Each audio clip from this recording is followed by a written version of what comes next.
Fundamentals. Whether you are a renowned scholar like your university honors director or an NBA All-Star basketball player like those who signed as basketball in support of your fellow honor scholars tutoring ACT and SAT inner city students, scholars, and athletes alike always master fundamentals on their road to success. This class, America's Four United Republics, the Rhetoric of Free Enterprise, is all about fundamentals that are necessary to preserve and improve the United States. And maybe a little sizzle.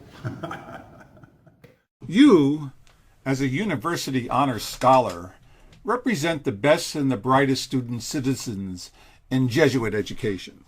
As citizens of this nation, you are responsible for electing public servants to govern the United States of America and are ethically obliged by the very nature of this republic to devote a reasonable share of your time to improve the political life of your community. No citizen, especially those with your intellectual gifts, has the right to shirk their political duties under pleas of even rightful hedonism or necessary studies. As Teddy Roosevelt once said, the first duty of an American citizen is that he shall work in politics.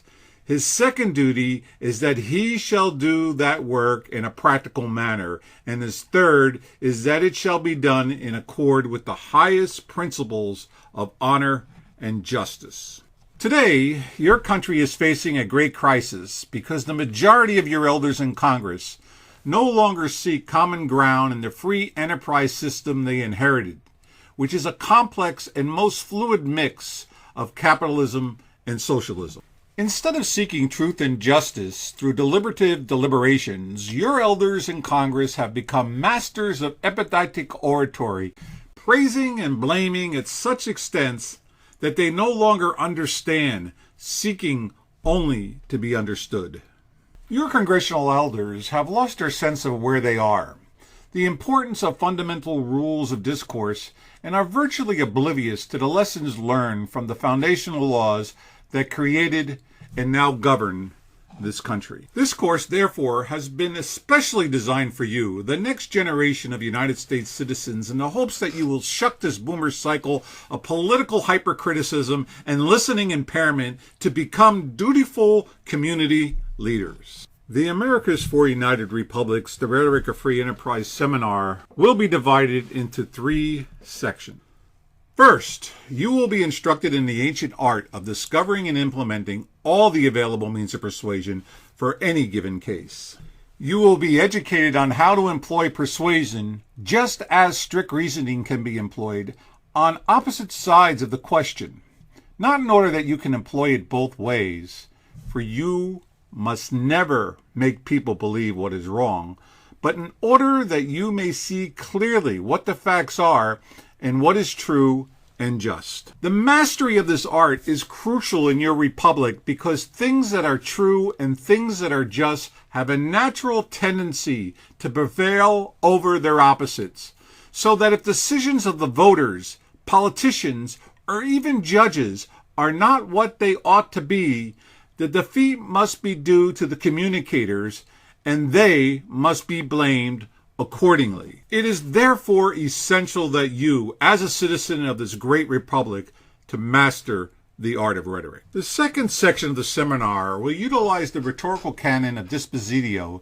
to reorganize the fundamental primary sources of the United States into the United Colonies of North America, a republic that boycotted British goods, created a post office, created the dollar, formed an army, elected a commander-in-chief, and ejected the British from Boston. The next republic, the United States of America, was birthed with the Declaration of Independence, conducted an outright war, and was governed under the laws passed by the U.S. Continental Congress. The Third Republic, the United States of America's perpetual union, was formed under the first U.S. Constitution, the Articles of Confederation. It concluded the war, but failed to properly govern through its weak congressional committees and executive department. This U.S. founding dispositio illuminates how, on one hand, we can celebrate the nation's birthday as July 4th, 1776, and on the other hand, pass over New Hampshire, the first state to vote for independence, and Virginia, the first state to ratify the Articles of Confederation,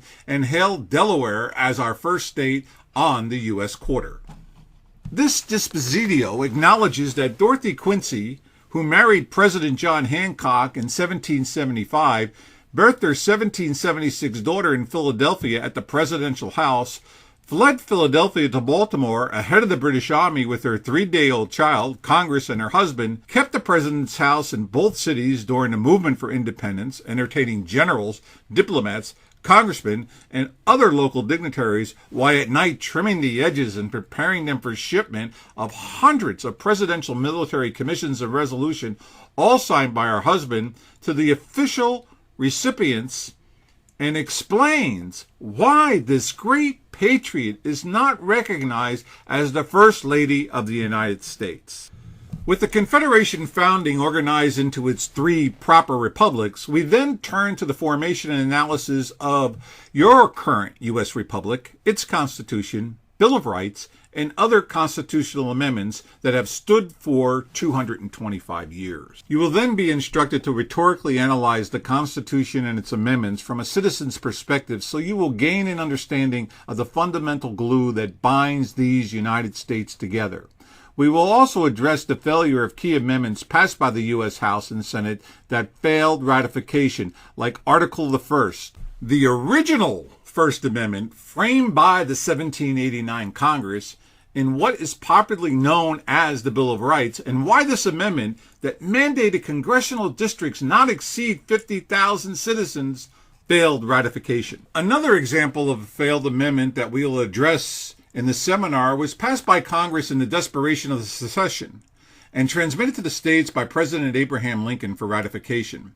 This Corwin Amendment, had it been ratified, would have perpetuated the decision of slavery to exclusively the states. The slave states, instead of ratifying the amendment, preserving their practice of slavery, chose instead to secede, which ultimately resulted in the Civil War and the current 13th Amendment that abolishes slavery and indentured servitude in the United States of America.